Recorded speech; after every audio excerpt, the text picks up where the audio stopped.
Ya, kita cahayakan rumah-rumah penduduk kita, rumah-rumah muslim dan muslimah kita dengan cahaya Al-Quran.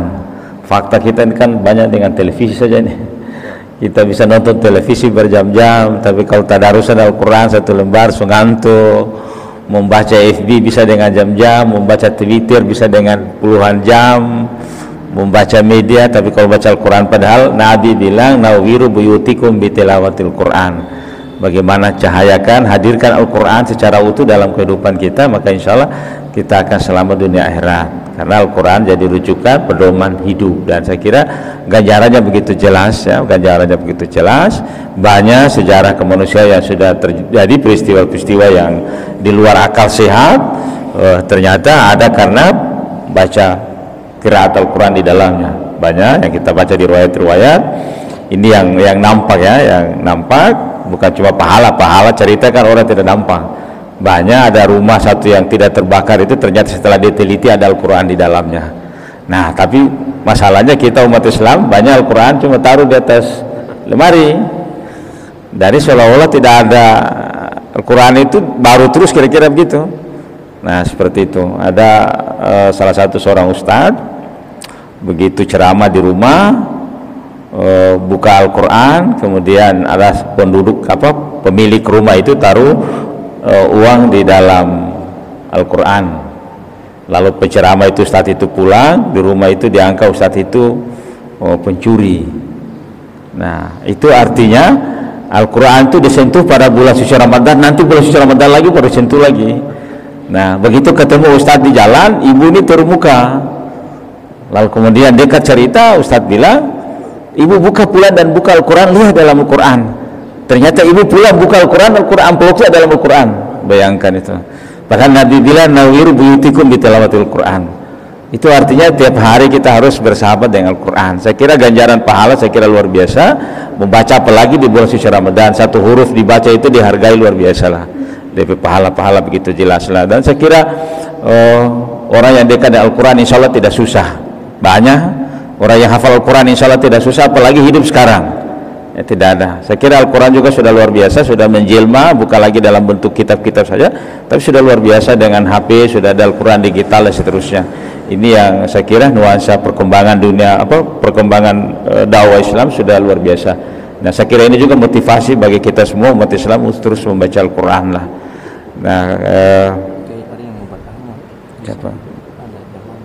Boleh? Siapa? Boleh. Baik, kepada jamaah sekalian, mungkin ada yang ingin bertanya ke Pak Kiai. Silakan. Di sini Pak. Pakai itu, pakai ini. Oh iya, saya supaya keluar di RRI. Pakai mic ini Pak, supaya keluar RRI Pak. Di sini Pak, di sini Pak. Oh, di sini.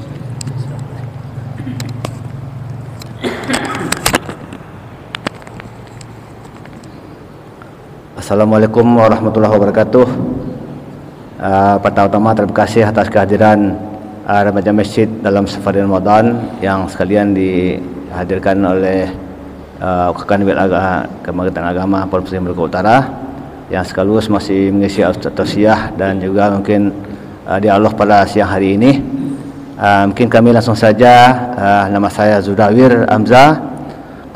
Ada beberapa hal yang saya ingin sampaikan di sini. Mungkin langsung kepada Bapak Kiai Muhsin Sehe sebagai Kanwil Kementerian Agama Maluku Utara.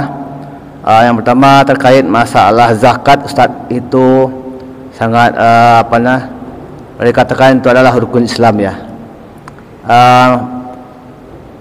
Pada beberapa saat terakhir ini dalam masyarakat itu kelihatannya kurang memahami bahwa mereka punya sesuatu barang, uang mungkin, atau mungkin sesuatu emas, itu tidak tahu zakatnya berapa, haul dan nisabnya kapan. Itu kayaknya kurang memahami, dan terkesan saya lihat itu dari membalik itu kurang mensosialisasikan dalam panggung-panggung ceramahnya, sehingga banyak masyarakat yang kurang mengetahui kewajiban hak yang harus dia keluarkan masalah zakat ini, Ustaz.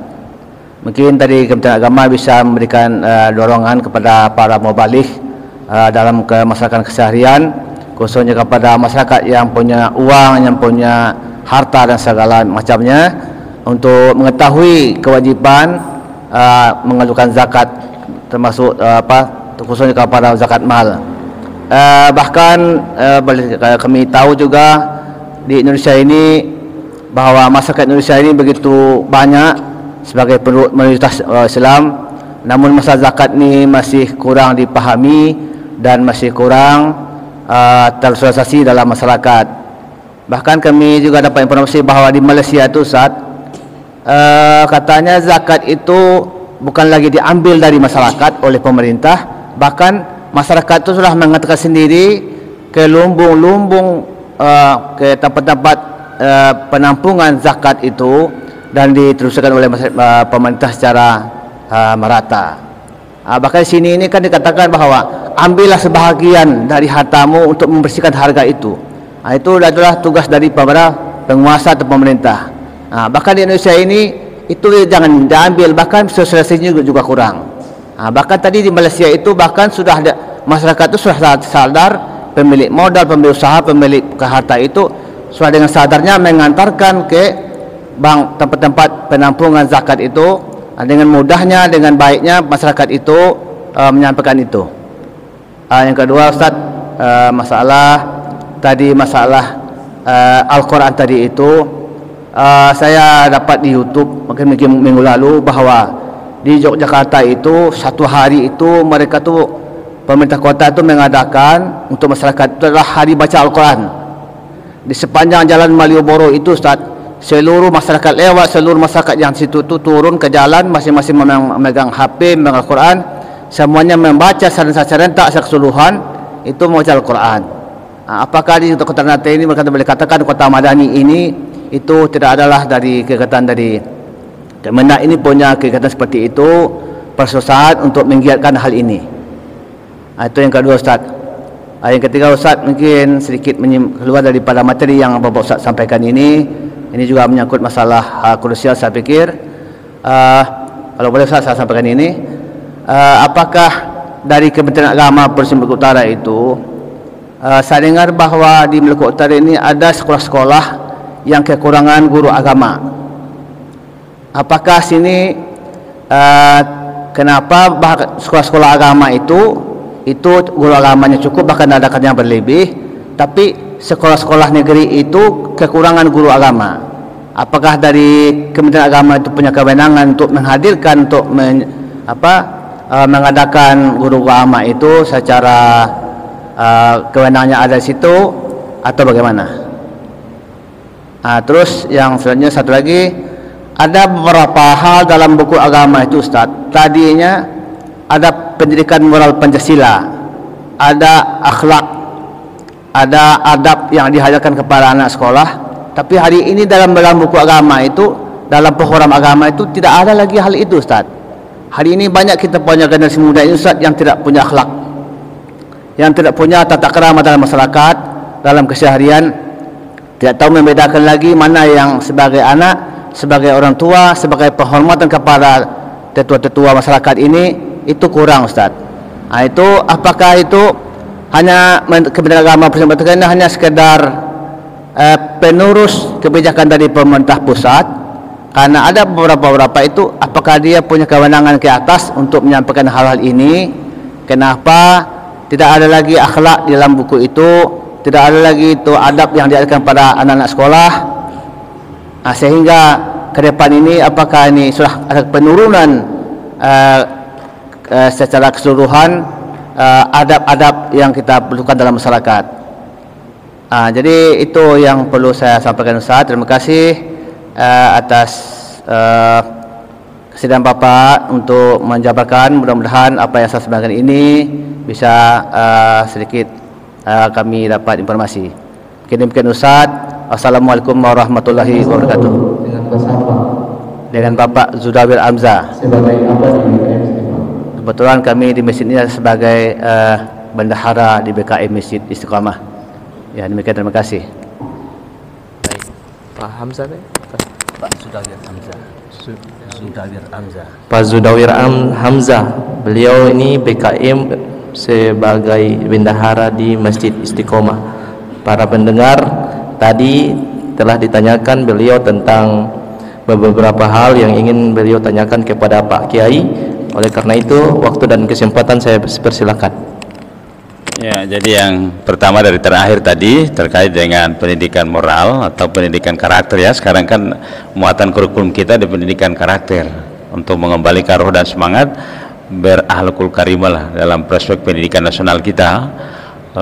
Terkait dengan apa tadi disebutkan ada materi-materi yang pendidikan akhlak yang hilang, saya nanti pelajari dulu, saya lihat di buku mana, tapi seingat saya hampir seluruhnya ada muatan pendidikan karakter. Jadi pendidikan moral Pancasila itu penguatannya ada di pendidikan karakter. Karakter itu soal akhlak, soal pribadi, soal individu-individu yang baik lah, kira-kira seperti itu. Yang kedua memang pemerataan guru agama yang masih agak sulit sesungguhnya dari aspek luas wilayah, lalu kecenderungan kota itu memang dominasi dibandingkan dengan pemerataan di kabupaten kota. Nah, lalu pengangkatan guru agama itu ada kewenangan daerah dan ada juga kewenangan Kementerian Agama kami. 2 tahun yang lalu kami juga sempat pengangkatan CPNS-nya. Jadi tapi saya lihat bukan aspek kurasi di pemerataannya yang belum. Saya kira kebanyakan kebijakan kita kan termasuk ya agak susah seorang mau mengajar di pelosok-pelosok. Jadi kecenderungan masuk Ternate, kalau Ternate tidak mungkin cukup ya di kota jumlah guru agama dengan tersedianya madrasah atau sekolah, khususnya sekolah. Kalau madrasah insya Allah kayaknya tidak ada masalah karena guru agama di madrasah kayaknya banyak, tapi guru agama yang di umum, karena terakhir belakangan kan banyak juga yang pensiun ini. Nah, saya juga ini masukan yang luar biasa Pak Hamzah, terima kasih. Lalu yang berikut tadi memang soal zakat, karena zakat itu regulasi saat ini itu ada lembaga secara khusus, memang ada Basnas dan ada lembaga amil zakat. Kementerian Agama kan cuma mendorong secara teknis, secara operasional dan regulasi. Kita terus menghadirkan regulasi-regulasi yang memungkinkan untuk terus memberikan semangat kepada umat untuk menaikkan zakat misalnya. Jadi secara teknis kalau mau hitung harta, saya punya dagang sejak kapan dan sampai kapan kita berzakat bisa di Basnas. Saya kira konsultasi Basnas bisa tahu lah, meskipun memang mungkin karena terbatas Basnas juga, termasuk saya mungkin karena terbatas waktu tidak menjelaskan secara masif di masyarakat. Tapi patut kita hargai kesadaran masyarakat, sesungguhnya menurut saya sudah sangat bagus ya, karena di samping memang secara formal kita harus ke Basnas membayar zakat atau ke masjid misalnya setahun sekali, tapi karena infrastrukturnya kita tidak siapkan, yang ada infrastruktur yang bisa disiapkan kan cuma celengan masjid. Celengan masjid itu wujud nyata dari bagaimana spirit orang kemudian bersedekah, berinfak. Nah, boleh jadi di celengan itu dia sudah menghitungkan dia sesuai dengan misalnya 1 tahun ini saya misalnya dari bulan Februari ke Maret saya harus keluarkan zakat saya misalnya 6 juta, tapi dia tidak bawakan ke satu tempat kan, dia bisa dia bawa beberapa tempat. Dia salat di masjid di mana dia isi 100.000 di sana, kita belum punya data, belum punya mampu deteksi ke sana. Tapi saya kira semangat ini menurut saya sudah sangat bagus. Kesadaran untuk isi celengan ini menurut saya sudah bagus, karena itu bagian dari embrio kesadaran berzakat, berinfak. Nah, meskipun memang celengan masjid itu menurut saya Basnas tidak bisa masuk karena itu wilayah otoritasnya ada di masjid. Nah, kecuali yang kemarin saya juga koordinasi dengan Basnas agar kesadaran kita bersama-sama soal 1 tahun sekali yang terima zakat fitrah dengan zakat mal di setiap masjid, kalau bisa dilaporkan ke Basnas. Saya tidak tahu kalau masjid ini atau sudah misalnya, meskipun Basnas tidak tarik, tapi kita perlu tahu potensi sehingga seperti itu. Bahkan kecenderungan saya kalau Basnas tarik boleh, tapi kembali secara utuh dulu, karena fasilitas masjid itu harus didukung oleh celengan tadi itu, seperti itu. Nah, betul, saya setuju bahwa ini perlu ada sosialisasi secara masif. Nah, karena itu memang nanti insya Allah mungkin saya koordinasikan dengan Basnas, dengan saya sendiri, mungkin ada pamflet yang lebih menghiasi masjid tentang bagaimana orang tata cara berzakat mal, tata cara bagaimana menghitung sapi dia, menghitung kambing dia, dengan pamflet contoh-contoh yang mungkin kita bisa menghiasi dinding-dinding masjid sehingga memang mudah. Sekarang memang secara menghitung tidak selalu sulit lagi karena dibantu dengan teknologi mutakhir, komputer dan seterusnya sudah sangat gampang. Misalnya tinggal jenis-jenis mal itu, misalnya dia tanam kopi, dia tanam jagung, dan itu pasti beda kan. Kalau tanam jagung kan tiap kali panen misalnya, meskipun nisabnya tidak bisa, tapi haulnya kan tercukupi itu jumlahnya, seperti itu. Dan saya kira ini nanti, saya berterima kasih Pak Hamzah, hari ini luar biasa saya diberikan informasi. Nah, mungkin saya koordinasi dengan teman-teman di Basnas sehingga semakin banyak lagi pamflet-pamflet yang muatannya lebih rinci lagi lah, kira-kira bisa kita tempel di masjid-masjid. Nah, memang program di Ramadan ini banyak. Saya memang tahun lalu dengan tahun ini sedikit berbeda. Sekarang kita fokus ke masjid-masjid sesungguhnya. Memang karena kalau yang 2 tahun yang lalu sempat kita ajak, termasuk saya tidak salah di nggak lama juga pernah saya suruh anak-anak berdiri bagi-bagi Al-Quran untuk membacanya, seperti itu. Nah, saya kira soal metode yang baik yang mana, saya kira bisa kita ambil lah. Tapi ingin untuk cepat kita sosialisasi cepat memotivasi umat Islam terus mempelajari membaca Al-Quran, saya kira harus terus kita lakukan ya. Pemerintah menghadirkan lembaga-lembaga, misalnya ada TPQ, ada LPTQ, ada MTQ, ada STQ, dan saya kira di Ramadan ini banyak. Bahkan kita orang Ternate bisa ikut mengaji di Afrika, di Turki sekarang banyak yang di ruang-ruang itu dibuka sekali, dan kita ini bersyukur dan tadi bagian dari kemajuan peradaban dakwah lah. Saya mohon maaf, saya kira ini, dan sekaligus saya mohon izin, saya harus bergabung lagi di satu acara di jam 2. Sekali lagi terima kasih banyak semuanya Bapak yang sempat hadir. Kita doakan mudah-mudahan ini Aida suatu saat nanti besar menjadi Qari yang terpelihara jiwanya. Semua ini luar biasa, masih kecil sudah menunjukkan prestasinya yang sangat luar biasa. Terima kasih. Assalamualaikum warahmatullahi wabarakatuh. Waalaikumsalam warahmatullahi wabarakatuh.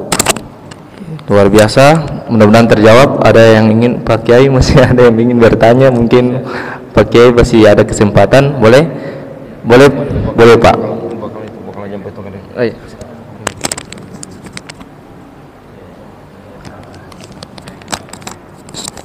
Assalamualaikum warahmatullahi wabarakatuh. Alhamdulillah, terima kasih banyak saya diberikan kesempatan untuk mengajukan satu pertanyaan saja. Di sini biasanya kami di daerah Utara itu pada hari raya itu biasanya ada orang di rumah itu kirim itu orang ke masjid itu uang seadanya, dompet istilah salawat. Uang salawat itu biasanya diambil ketika mau masuk waktu, ada petugas yang berdiri di ujung situlah dia kumpulkan uang salawat itu. Jadi biasanya uang itu sejak zaman dulu itu orang punya istilah itu Sara'a punya gaji, dia punya gaji setahun itu hari raya itu dong kumpulkan salawat itu untuk petugas Sara'a punya, istilahnya Sara'a punya gaji 1 tahun karena dong kerjakan tidak ada gaji. Jadi bagaimana kalau pandangan dari bapak-bapak tentang ini bagaimana? Saya rasa masyarakat Cinta sekali sama Pak Kiai, dan hari ini ketemu langsung dengan Pak Kiai, ingin menyampaikan unek-unek langsung sama Pak Kiai. Silakan Pak Kiai. Ya, saya mohon izin, mohon maaf, yang tanya ini kan guru saya ini, Pak Ustadz Hasan. Beliau mungkin tidak kenal saya, tapi beliau orang tua saya, mantan pensiun di Pengadilan Agama beliau. Pak Ustadz dengar ya? Masih dengar ya Ustadz ya? Saya. Jadi saya lihat dalam perspektif kehidupan beragama, memang rujukan kita Al-Quran dan hadis sebagai rujukan yang paling tertinggi sumber ajaran ya. Lalu kita juga tidak bisa mengesampingkan pikiran-pikiran para ulama. Saya juga mengajak kita agar kearifan-kearifan lokal sepanjang tidak mengganggu ajaran agama, saya kira kita pelihara bersama-sama. Kalau dalam perspektif fikih kan belum ada terdengar uang salawat kan, yang ada kan uang infak, uang zakat, uang apa begitu kira-kira. Tapi saya kira ini menjadi bagian dari peradaban manusia, dan yang disampaikan Ustaz tadi memang begitu. Saya pernah ada penelitian seperti itu. Dulu kan imam itu kan tidak ada yang macam dihargai ya. Masa lampau kan imam itu luar biasa lillahi ta'ala, para hatib itu sendiri buka pintu masjid, sendiri ngaji, pergi kebun sendiri ngurus, lalu kemudian menyabukannya 1 macam lah. Tengah malam orang panggil kemari, Pak ini tahlil sedikit, lalu orang cukur rambut mesti dipanggil ke sana lagi, karena kalau dia tinggalkan semua hal itu. Dan kalau itu kemudian masyarakat dalam perspektif menghargai, saya kira tidak salah juga ya. Menurut saya tidak salah juga, dan kalau saya setuju melihara tradisi itu, melihara dari bagian tradisi, meskipun kita bisa tidak temukan dalam Al-Quran atau hadis, tapi karena menjadi peradaban yang baik, saya kira bisa. Meskipun sekarang itu kan ada masjid-masjid tertentu yang memang sudah dibiayai oleh negara ya, menjadi Istiqlal, itu imamnya sudah dihargai yang luar biasa. Ada Masjid Raya misalnya, ada Masjid Agung, tapi kan belum semua masjid yang pemerintah mampu memberikan ruang untuk menghargai jasa mereka. Nah, jadi saya berharap ini kearifan-kearifan lokal kita yang kalau itu dipelihara juga tidak salah menurut saya. Dipelihara tidak salah, lalu kemudian diperbaharui juga menurut saya tidak salah. Nah, mari kita persiap melihat lebih moderat lagi lah, kira-kira seperti itu. Nah, asal jangan karena gara-gara itu terus terang baku terus baku terumuka. Nah, ini yang menurut saya tidak dihindari lah. Ini kan semua kemaslahatan bersama lah. Dan saya juga waktu saya kecil di kampung ternyata begitu juga ini. Nah, uang salawat itu ternyata diperuntukkan untuk petugas-petugas masjid, mulai dari imam, khatib, dan tukang ajan. Yang kalau 3 orang ya 3 orang itu. Dan saya berharap tradisi ini bisa dipelihara karena tidak mengganggu, menurut saya tidak ada masalah, karena dia berbeda dengan uang zakat kan, berbeda dengan uang zakat karena dibawa pada saat menjelang salat Idul Fitri, Idul Adha, kemudian orang undangkan salawat, kemudian orang taruh di lenso itu, kemudian itu dikelola. Berbeda dengan nanti pada malam hari yang kayak zakat fitrah itu kan dia bisa dikelola dengan hal yang lain kecuali diperuntukkan sesuai dengan Al-Quran. Saya kira ini Ustaz, saya mohon maaf, saya kira memperkuat saja pandangan Ustaz dalam tradisi itu. Syukur saya Ustaz. Biasanya yang mustahil itu biasanya dikasih cuma 1 saja. Sedangkan kalau kita lihat kalau 1 saja itu sebenarnya sudah terlalu kecil. Yang dikumpul kemudian daripada yang mustahil itu dikasih cuma 1. Bagaimana sih? Iya.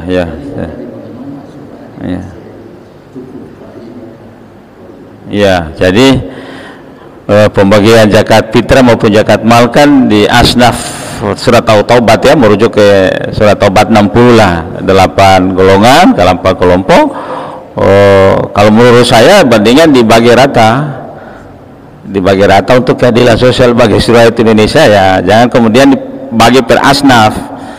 Nah, kalau dibagi per asnaf itu kalau asnafnya yang fakir itu ada 100 orang, nah saya kasih contoh misalnya uang itu 1 juta dibagi 8 asnaf kan mungkin dapat berapa ya, 100 lebih ya per asnaf. Nah, lalu kalau dibagi lagi 100 dibagi asnaf yang fakir itu 10 orang, lah kemudian yang asnaf yang satu yang pada ambil 3 orang, berarti 3 orang itu lebih banyak. Bandingnya menurut saya, tapi nanti itu konsultasi di Basnas, tapi saya kira insya Allah tidak berbeda jauh lah. Untuk kemanusiaan dan keadilan, kalau seluruh asnaf dikumpul dibagi 1 kali, maka ya, asnaf fakir miskin 40 orang, fakir miskin 3 orang, badan amil zakat ada 12 orang, lalu musafir ada berapa, lalu kemudian kalau 100 jumlahnya dibagi 10 juta maka rata dia terima. Dan ini paling mendekati dari sisi fikih kita. Meskipun caranya banyak, saya mohon maaf sekali lagi, caranya banyak, ini salah satu cara dibandingkan, kecuali kalau pendapatan kita banyak. Tapi kalau pendapatan zakat kita kecil, bandingkan dibagi yang seperti yang saya sampaikan tadi rumusnya, seluruh diinventarisasi dulu, asnaf-asnafnya, ini janda, tapi kalau dia miskin kan dapat kira-kira. Yang tadi itu orang yang berhutang, ada berapa orang yang berhutang harus dibantu misalnya, kan tidak semua 8 asnaf kan ada di kampung kita, di kelurahan kita. Tapi yang paling banyak yaitu asnaf fakir dan miskin, tambah dengan badan amil zakat, itu yang paling banyak. Musafir misalnya, atau orang yang berhutang di jalan Allah, karena orang yang masih berhutang di jalan Allah kan termasuk orang yang berhutang masjid, bangun masjid itu satu bagian, tapi bukan langsung ke masjid, tapi yang berhutang untuk menangani itu yang dimasuk di situ. Nah, kalau itu sudah dikumpul semua, tapi selama ini zakat mal kita banyak masuk ke masjid ya, hampir seluruhnya, hampir hampir seluruh zakat mal itu masuk ke masjid, maka masjidnya bagus. Nah, saya kira ini juga menurut saya tidak ada masalah, karena memang manfaatnya cuma di situ. Di bulan suci Ramadan kita bisa mendapatkan dana yang memungkinkan untuk kita indahkan rumah Allah, saya kira tidak salah. Tapi satu cara tadi saya bilang, kalau seluruh asnafnya dikumpul baru dibagi satu kali, misalnya ada fakir miskin 20 orang, yang fakir 3 orang, yang badan amil 10 orang, berarti total berapa? Baru dibagi dari pendapatan yang ada. Saya kira ini caranya yang paling mendekati sempurna, paling mendekati yang baiklah, kira-kira itu. Jadi semua yang masuk itu dibagi habis. Iya, dari asnaf tadi. Nah, ya boleh jadi kalau ada asnafnya tidak ada, kan tidak usah masuk. Ya, misalnya budak itu, apakah termah kita budak itu mereka yang cuci piring selama ini di rumah-rumah? Kan harus ada definisi yang pas ini. Nah, sementara kalau definisi yang budak kalau model itu kita terjemahkan tuh termampu semua orang rumah ini kan. Lalu yang berikut yang dapat suruh cuci piring di rumah kan ada gaji dia, meskipun sedikit tapi dia difasilitasi oleh yang punya rumah misalnya. Jadi definisi budak, kalau budak tidak ada ya tidak usah, kan harus ada budak juga. 8 asnaf kan termasuk budak itu. Dan mereka yang terbelenggu, apakah kemudian budak kita definisikan orang yang masuk penjara? Nah, orang yang masuk penjara juga ada yang kaya-kaya kan, kira-kira begitu. Nah, jadi saya pikir yang asnaf yang tadi silakan tapi ingin substansi pemerataan tadi, sehingga seluruh asnaf dikumpul baru dibagi, saya kira jauh lebih bagus. Nah, saya kira itu Ustaz, terima kasih. Saya siap Ustaz. Dengan zakat fitrah itu Ya. khusus untuk fakir miskin. Iya. Berarti yang lain Iya. zakat fitrah itu matul masakin. Iya. Jadi zakat fitrah kan untuk 8 golongan itu Ustaz. Tidak cuma yang fakir, yang miskin, tapi untuk 8 golongan sesungguhnya. Cuma kan selama ini kan ada banyak yang tidak ada. Yang ada kan cuma fakir. Ya, ada 5 sampai 6 lah kira-kira seperti itu. Nah, sehingga ada yang misalnya orang yang berjuang di jalan Allah itu ada yang lari ke masjid, ada yang lari ke anak sekolah kan. Nah, saya kemarin kita bilang tidak ada itu dalam Quran disebut anak sekolah. Tidak, anak sekolah itu masuk dalam kelompok tadi. Fisabilillah itu yang berjuang cari ilmu. Makanya kemudian kalau apalagi dia misalnya orang tuanya kurang itu, ya saya kira fasilitas tidak apa-apa lah, saya kira dalam rangka itulah. Saya kira ini, terima kasih Ustaz. Yang badan amil itu mesti orang yang pintar. Ya, saya betul. Iya. Saya kira ini kan teruslah kita perbaiki kualitas semua tanpa bermaksud itu jelek, tapi saya kira teruslah kita perbaiki bersama. Apalagi transformasi kita digital sudah begitu kuat dalam kehidupan kita lah. Saya kira syukur rofu Pak Ustaz. Waalaikumsalam warahmatullahi wabarakatuh. Pak Kiai, mungkin mohon bersabar kita foto bersama sebelum saya mengakhiri kegiatan safari dakwah pada hari ini.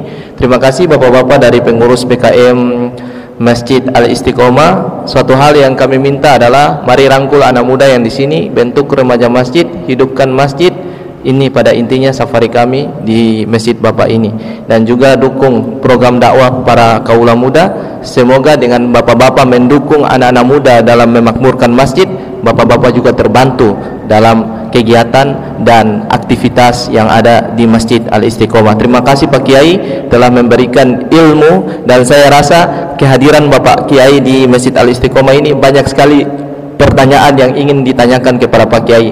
Nanti safari kami ada 23 masjid Pak. Pak Kiai ini kapan saja beliau mengisi di masjid mana saya itu terserap dari Pak Kiai, karena program safari dakwah ini adalah perintah dari Pak Kiai ke Kanwil Kemenak Malut kepada kami Remas Malut untuk kami jalankan sudah 4 tahun berturut-turut, dan ini tahun yang keempat. Terima kasih Pak Kiai atas motivasinya dan dorongan kepada kami anak muda remaja masjid untuk tetap berkiprah dakwah, membantu dakwanya Bapak Kepala Kantor Wilayah Kementerian Agama Provinsi Maluku Utara. Ya, bagaimana?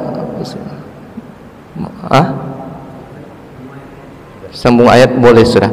Nanti setelah ini ada sambung ayat di masjid-masjid yang besok Masjid Nurul Yakin, karena Pak Kiai mau ada kegiatan selanjutnya. Jadi mungkin seperti itu. Dari safari dakwah kami pada hari ini di Masjid Al-Istiqomah, dan juga interview bersama dengan BKM Masjid Al-Istiqomah Kelurahan Tanah Tinggi, kami mengucapkan terima kasih banyak Bapak-bapak pengurus BKM dan insya Allah ikuti terus perkembangan safari dakwah dari Perhimpunan Remaja Masjid Dewan Masjid Indonesia Provinsi Maluku Utara bersama dengan Adinda Aida, sambung-sambung ayat sedikit bocoran juga, Aida masuk final juga tadi malam karena suaranya habis Pak, sampai setengah 12 itu lomba di Afrika dan masuk final juga dengan lomba yang diselenggarakan oleh Afrika, negara Afrika. Ini sudah kelas internasional, bukan kelas Maluku Utara. Jadi insya Allah kita doakan ini adalah ikon Maluku Utara yang akan berajang mengharumkan nama Maluku Utara, terutama bangsa Indonesia. Saya Muhammad Haikal Dapitan mohon pamit dari ruang dengar Anda. Sekali lagi terima kasih banyak, terutama kepada Pak Kiai Kekaniul Kemenak Malut dan kepada seluruh jamaah yang hadir di Masjid Al-Istiqomah dan juga para pendengar Pro 1 RRI Ternate. Besok safari dakwah Prima DMI Malut di Masjid Nurul Yakin Mangga 2. Semoga para pendengar pun bisa bergabung dan meramaikan safari tersebut dan bisa memotivasi kita, terutama generasi muda, dalam hal ini remaja masjid Provinsi Maluku Utara. Wa kafa billahi syahida. Assalamualaikum warahmatullahi wabarakatuh. Selanjutnya saya kembali ke rekan kami di studio.